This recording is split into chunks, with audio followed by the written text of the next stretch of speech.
Oke, hello everyone. Welcome to Analysis dan update lagi seputar koin kripto. Dan di video kali ini, of course, kita bakalan bahas Bitcoin atau dengan tickernya yaitu BTC, yang mana dalam beberapa waktu terakhir ini akhirnya kembali lagi menyentuh all time high-nya atau titik harga tertingginya setelah beberapa waktu berlalu ya teman-teman. Dan per video ini saya record di tanggal 11 Juli tahun 2025, Bitcoin saat ini ada di level harga sekitar 117.000. Dan mungkin kalau kita lihat nanti atau kita deep dive untuk lihat ke chartnya lebih dalam atau lebih teliti, itu mungkin all time high-nya di sekitar 118.000 US dollar ya teman-teman untuk per koinnya. Tapi setidaknya per video ini saya record, kita bisa lihat sekarang ini ada di harga sekitaran 117.000 US dollar per koin teman-teman. Dan di sini juga kalau kita pantau ya teman-teman, kenaikan Bitcoin ini juga diikuti juga sepertinya sama beberapa altcoin lain, yang mana ini juga ditunjukkan oleh di sini kalian bisa lihat untuk market cap pasar kripto overall meningkat sekitar 6%-an teman-teman, dan ini signifikan teman-teman karena ini yang naik adalah total market cap-nya ya teman-teman di market kripto, yang mana di sini kita bisa lihat untuk angkanya sekarang mencapai 3,68 triliun of dollar teman-teman. Ini ya cukup besar lah ya teman-teman ya. Dan gimana sebelumnya portofolio kalian teman-teman, boleh nih komen di kolom komentar di bawah buat teman-teman yang berkenan, gimana kondisi portofolio kalian?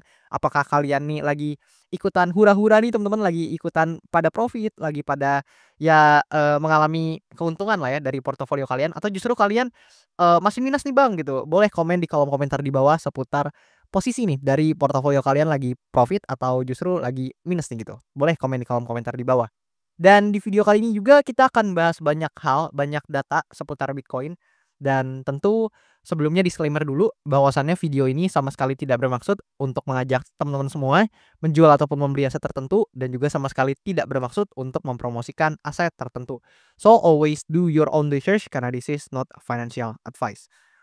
Nah, oke, pertama-tama kita akan bahas dulu dari sini, teman-teman. Nah, dari sini kita bisa sama-sama lihat ya bahwasannya dengan kenaikan harga yang terjadi dalam beberapa waktu terakhir, untuk market crypto langsung berubah ya teman-teman, dari segi indeks Fear and Greed-nya sekarang menjadi greed untuk di saat ini dengan eee, poin indeks di angka 71 teman-teman. Jadi kita sepertinya sudah mulai shifting nih teman-teman jadi greed kembali. Dan kalau misalkan kita coba lihat nih ke chartnya dari Bitcoin itu sendiri. Nah, ini adalah chart dari Bitcoin, dan bahkan ini saya belum hapus sama sekali, belum ganti sama sekali, dan sama sekali nggak saya ubah untuk gambar chart dari Bitcoin yang sempat saya gambar di video sebelumnya. So, teman-teman boleh banget notice, boleh banget cek buat teman-teman yang mungkin belum nonton video pembahasan Bitcoin saya sebelumnya, karena semua ini saya gambar ketika video tersebut atau bahkan sebelumnya juga ya teman-teman, atau waktu-waktu sebelumnya gitu. Dan nggak ada yang saya ubah. Dan di sini kalau kita coba lihat dari segi chartnya, di sini sebelumnya saya mengatakan bahwasannya Bitcoin ini ada chance ya untuk hit di area sini teman-teman, di area 1,272-nya. Yang mana ini harganya di sekitar 119-an ribu, 119.000 ya teman-teman. Dan hampir disentuh teman-teman, kalian bisa lihat tipis sekali, dan ya at least ya Bitcoin ini sudah bergerak ke arah yang lebih bullish, dan kita bisa lihat saya katakan pada saat itu by the time dia berhasil break ya dari titik high-nya atau key point-nya di sini atau high point-nya di sini, dia berhasil breakout yang saya tandai dengan garis berwarna biru ini teman-teman. Dan by the time dia breakout ya kalian bisa lihat sangat impulsif untuk pergerakannya, dan memang ini adalah salah satu ciri khas ya teman-teman dari Bitcoin.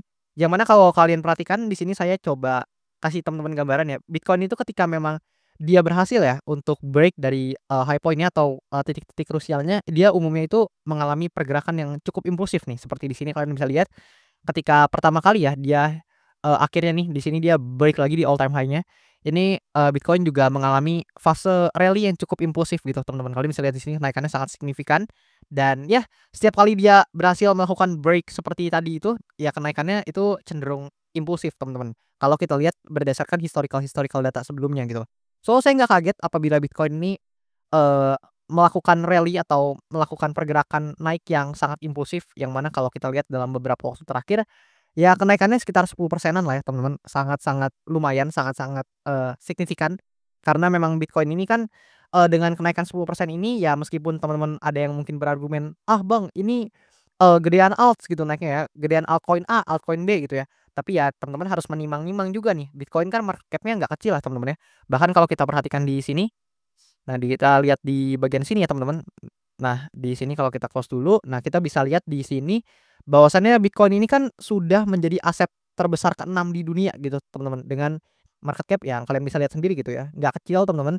Dan maka dari itu kenaikan 10% di aset-aset yang sudah punya market cap yang sebesar itu, ya tentu itu, something gitu ya teman-teman, atau, hal yang nggak sering terjadi lah teman-teman, lebih kurang seperti itu. Makanya mungkin banyak beberapa para pelaku pasar yang euforia ya dengan kenaikan dari, Bitcoin ini gitu ya. Dan di sini ada beberapa skenario juga yang mungkin terjadi sama Bitcoin ini, dan tentu memang secara overall ya pergerakannya kita harus akui ya teman-teman, fakta bahwasannya pergerakannya ya cukup bullish gitu untuk Bitcoin-nya sendiri. Bahkan kalau kita lihat dari ya sekitaran tanggal, 22-an Juni atau sekitaran akhir Juni lah ya, ini sampai sekarang dia bergerak cukup, positif gitu atau cukup impulsif ya teman-teman. Dan di sini pertama kita akan coba untuk ganti labelnya teman-teman, di sini adalah supply area.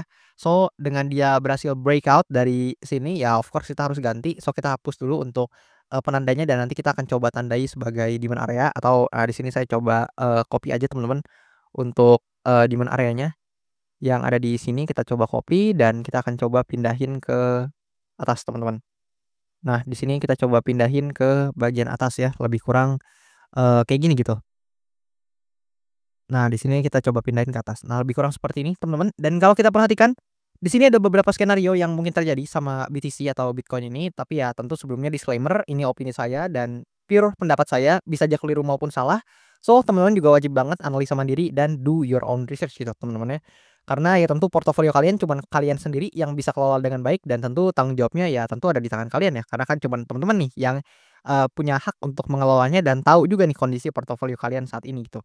So, pertama-tama di sini Bitcoin dengan kenaikan yang sangat signifikan, ya teman-teman juga harus lihat ya bahwasannya memang Bitcoin ini sudah mulai meninggalkan ekor teman-teman. So, di sini, teman-teman harus aware juga meskipun secara tren memang cukup bullish atau cukup positif buat Bitcoin. Tapi satu hal di sini, ya Bitcoin juga dalam beberapa waktu terakhir kan memang sedang cukup bullish ya teman-teman. So, di sini skenario pertamanya memang ada chance atau potensi ya bahwasannya Bitcoin ini bisa aja nih mengalami kenaikan kembali dan mungkin aja menyentuh di level harga yang saya tandai di sini, atau, level harga krusialnya mungkin di sekitar 120.000 ya teman-teman, yang mana itu adalah, level harga yang, psikologis price lah teman-teman, atau psychological price kita sebutnya, atau level harga yang, eee, hadir di psikologi manusia gitu teman-teman, yang mana kan, sangat mungkin ya sepertinya kalau misalkan ada orang-orang yang mungkin mau take profit di harga-harga yang quote on quote itu genap gitu ya, seperti di contohnya di $120.000 gitu. Ditambah lagi di sini juga level tersebut itu sangat dekat ya dengan, area Fibonacci-nya yang tertera di 1,272. So, memang ada potensi untuk Bitcoin bisa mengalami kenaikan, ke harga tersebut teman-teman. Tapi ya bukan berarti ya untuk teman-teman itu bisa all in gitu di harga sekarang dan langsung berharap Bitcoin naik ke level-level harga yang lebih tinggi teman-teman. Justru tidak seperti itu kalau menurut saya pribadi, dan tentu ini bukan saran jual beli sama sekali teman-teman, tapi kalian juga harus waspada apalagi buat teman-teman yang cuman niatnya hanya untuk trade saja dan bukan invest gitu ya, karena tentu itu akan memiliki mindset dan, cara pikir yang berbeda. Tapi mungkin buat teman-teman yang, lebih tertarik untuk trade, ya mungkin ya kalau secara risk to reward ratio buat teman-teman yang mengincar, kenaikan harga lagi, ya tentu ya teman-teman harus timbang-timbang lah dan pikir-pikir sendiri gitu. Apakah secara risk to reward-nya itu masih oke menurut teman-teman semuanya, atau justru menurut kalian udah nggak terlalu oke nih. Ya teman-teman sebagai, orang-orang yang mungkin melakukan, trading, ya teman-teman harus bijak-bijak lah dalam menentukan hal tersebut gitu. Dan di sini tentu selain, skenario positif tadi atau skenario di mana Bitcoin ada potensi naik, ya mungkin kalau dari psychological price-nya di sekitar 119.000 sampai 120.000. Tapi di sini kita ada satu hal juga yang harus kita lihat. Yang pertama adalah dia udah mulai membentuk ekor teman-teman. Nah, di sini dia udah mulai membentuk, ekor yang lumayan panjang, yang mana artinya mulai ada selling pressure nih teman-teman, dan wajar aja teman-teman ya. I think juga di candle ini juga sebelumnya, di candle sebelumnya juga mulai ada, ekor, tapi ya tetap lanjut naik. Tapi ya itu artinya kan mulai ada orang-orang nih yang melihat harga Bitcoin udah cukup naik, and then dia take profit dulu, dan of course nggak ada salahnya sama sekali, dan justru mereka, merealisasikan ya untuk, profit yang mereka miliki gitu. Dan di sini juga kalau kita lihat, secara stokastik RSI mulai nanjak teman-teman ke area overbought teman-teman atau jenuh beli ya. Yang mana dengan demikian memang kita nggak bisa memungkiri fakta ada chance untuk Bitcoin ini turun teman-teman ke level-level yang, lebih rendah gitu teman-teman ya.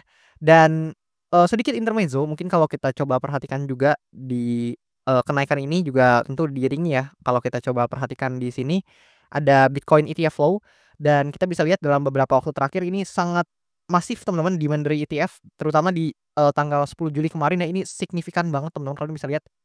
Dan ini angkanya dalam satuan, million of dollar ya teman-teman. Jadi ini besar sekali dalam mungkin kita bisa katakan 1, 2, 3, 4, 5, 6 inflow ke belakang nih sangat masif teman-teman. Dan ya tentu kenaikan, harga yang seperti ini pastinya diiringi ya dengan memang banyaknya demand gitu untuk Bitcoin ini sendiri.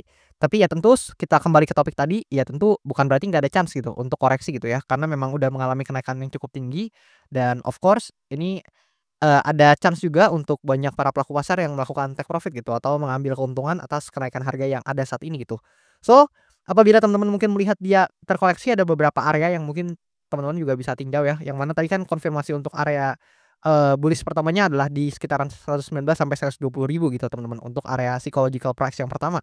Dan bukan berarti dia nggak bisa naik di atas itu, mungkin aja teman-teman, tapi ya teman-teman juga harus mengantisipasi nih apabila memang justru Bitcoin-nya terkena rejection gitu atau mengalami koreksi tipis dan wajar banget teman-teman karena memang udah mengalami kenaikan yang sangat signifikan gitu.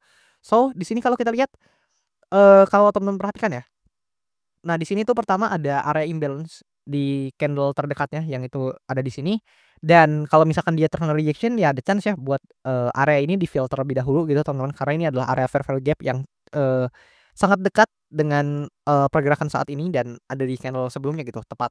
Dan kemudian di sini juga kita harus lihat bahwasannya di sekitar area all time high-nya memang di sekitar sini teman-teman, ya di sini juga pasti ya terbentuk suatu, resistance yang baru gitu teman-teman atau new resistance-nya gitu ya, atau lebih tepatnya new demand area gitu ya teman-teman karena sebelumnya adalah resistance dan by the time ini di breakout, ya of course sekarang, menjadi area demand atau, sebelumnya resistance di beberapa tempat tapi sekarang by the time di breakout ya ini jadi demand teman-teman. Seperti area yang di sini ya, tadi saya ubah juga jadi demand area atau area support.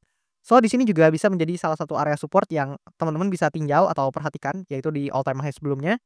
Apabila memang Bitcoin ini mengalami rejection atau mengalami koreksi, ya bisa aja dia fill fair value gap-nya and then apabila dia masih lanjut turun dan ada potensi ya untuk dia testing dulu ke resistance yang, sebelumnya dan sekarang udah jadi area support dan baru dari situ ada chance untuk Bitcoin bisa jadi mengalami, kelanjutan atau kenaikan harga kembali gitu. Ini sangat-sangat possible untuk terjadi hal tersebut, tapi at least konfirmasi pertama kita adalah di, demand area ya yang ada di sini gitu. Sangat-sangat potensial untuk di-hit apabila memang Bitcoin-nya terkena rejection atau, hadir gitu selling pressure dari Bitcoin itu sendiri gitu teman-teman. Dan di sini kalau kita coba lihat juga, untuk teman-teman yang nanyain alt season kita harus lihat dulu dari segi BTCD-nya. Nah, ini adalah chart Bitcoin dominance atau BTCD ya teman-teman, yang mana tentu ini merepresentasikan dominasi market cap Bitcoin dibandingkan dengan berbagai alts lain atau altcoin lain. Tapi ya satu hal yang menarik, akhirnya kita lihat nih teman-teman untuk Bitcoin dominance ketika Bitcoin-nya naik cukup signifikan, untuk BTCD-nya, memperlihatkan ya atau merepresentasikan pergerakan penurunan dalam beberapa waktu terakhir dan kalau kita cek dari lokal topnya ke sekarang, iya turun sekitar 2%-an lumayan teman-teman daripada dia nanjak terus ya kayak sebelumnya teman-teman ya. Dan ketika Bitcoin-nya naik teman-teman seperti yang saya katakan sebelumnya, ketika Bitcoin-nya naik and then BTCD-nya turun teman-teman, ya harusnya teman-teman bisa lihat altcoin kalian sekarang mungkin lagi pada euforia juga, lagi pada naik juga. So mungkin congratulations buat teman-teman yang dapetin profit lah ya dari pergerakan kenaikan atau rally yang hadir dalam beberapa waktu kebelakangan ini teman-teman, lebih kurang seperti itu. Tapi ya dengan penurunan BTCD ini ya otomatis ya beberapa altcoin lain bahkan kalau kita lihat dari, crypto total market cap di CMC tadi ya kita bisa lihat ya kenaikan yang sangat signifikan gitu, berkisar 6% dalam beberapa waktu terakhir gitu ya teman-teman. Dan di sini juga kalau kita coba cek dari CoinGlass, nah di CoinGlass ini juga ada satu data yang menarik di mana kalau kita perhatikan volume dan open interest dari Bitcoin ini melonjak sangat-sangat signifikan seperti yang kalian bisa lihat di sini. Dan jangan lupa Bitcoin ini salah satu aset yang punya market cap cukup besar. Jadi ya kalau kita melihat volume yang sangat signifikan seperti ini ya tentu ya kita, umumnya akan melihat euforia teman-teman di market. Dan di sini kalau kita perhatikan juga yang menarik dalam 24 jam terakhir, ini total liquidation-nya sangat signifikan gitu teman-teman. Bahkan sebelum-sebelumnya saya sempat ngecek itu sempat sampai billion of dollar untuk, total value yang terlikuidasinya. Tapi setidaknya per video ini saya record di tanggal 11 Juli tahun 2025, ini kalian bisa perhatikan total liquidation-nya dalam 24 jam terakhir itu mencapai 679 million of dollar ini gede banget teman-teman. Dan of course ya kita nggak bisa pungkiri atau, kita nggak bisa mengelak bahwasannya pasti yang paling banyak terlikuidasi adalah short position.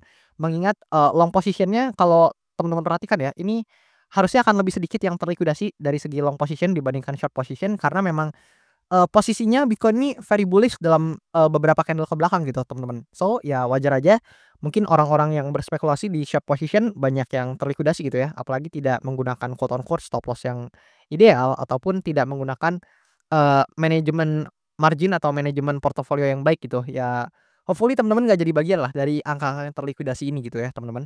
Dan kalau kita coba lihat dari segi, return ya atau analytic dari Bitcoin, ya of course dengan kenaikan dalam beberapa waktu terakhir ini, return Bitcoin berangsur-angsur positif ini hampir di sekitaran 10% teman-teman per bulan Juli ini. Dan ya hopefully, mungkin banyak dari teman-teman yang berharap juga bahwasannya Bitcoin ini bisa rally atau mengalami kenaikan, terus gitu at least, secara average itu, meningkat lah atau naik gitu secara return, rata-ratanya di bulan Juli dan bahkan kuartal 3 gitu. Tapi anyway gimana pendapat kalian untuk Bitcoin ini? Apakah menurut teman-teman kayaknya bakal lanjut naik nih gitu ya? Atau justru teman-teman argumennya sebaliknya gitu. Jadi yang mana nih teman-teman? Apakah teman-teman, tim untuk Bitcoin yang lebih bullish lagi atau menurut kalian bisa lanjut naik ke atas atau ya justru kalian di opposite gitu atau sisi seberangnya yang menurut kalian kayaknya harganya udah lumayan tinggi untuk di cycle kali ini dan menurut kalian bakalan koreksi ke level-level harga yang lebih bawah lagi gitu. Boleh komen di kolom komentar di bawah seputar argumen dan pendapat kalian, siapa tahu kita bisa diskusi bareng. Dan jangan lupa buat teman-teman yang mau request analisa koin bisa langsung request aja di kolom komen di bawah. Dan bakal saya usahakan buat update dan bahas cepatnya untuk topik yang paling banyak teman-teman request. Dan itu aja buat video kali ini. Thank you dan sampai jumpa di video-video selanjutnya.